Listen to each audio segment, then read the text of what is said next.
हे स्वामी समर्थ कोण आहेत? तू त्या फोटोकडे नीट बघितलंस का?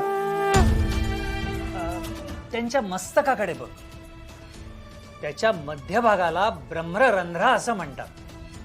म्हणजे महाराजांनी साक्षात शिवाला मस्तकी धारण केलंय. हो आजोबा, अगदी बरोबर. हा, आता त्यांच्या छातीकडे बघ बरं. वर्णन केलं ना तर ते तिथे स्त्री रूपामध्ये आहे. म्हणजे आदी माया, आदी शक्ती, आई साहेब तिथे स्थापित आहेत. आजोबा, हा. आजी माया म्हणजे देवीचंच रूप ना? अगदी बरोबर.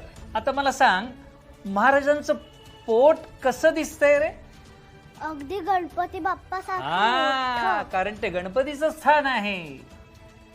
महाराजांचा डावा खांदा बघ थोडा वर आहे आणि उजवा खांदा खालती आहे.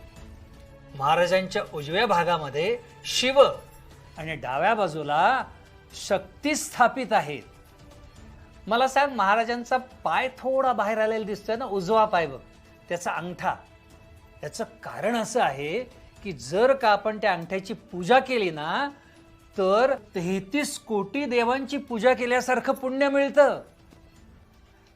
मला सांग तू की महाराजांचा चेहरा कसा दिसतोय? एकदम हनुमासारखा. हा, हनुमंताचं करुणामय रूप आहे तिथे.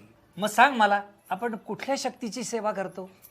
स्वामी समर्थ तर सुपरमॅन पेक्षाही पॉवरफुल आहे. हा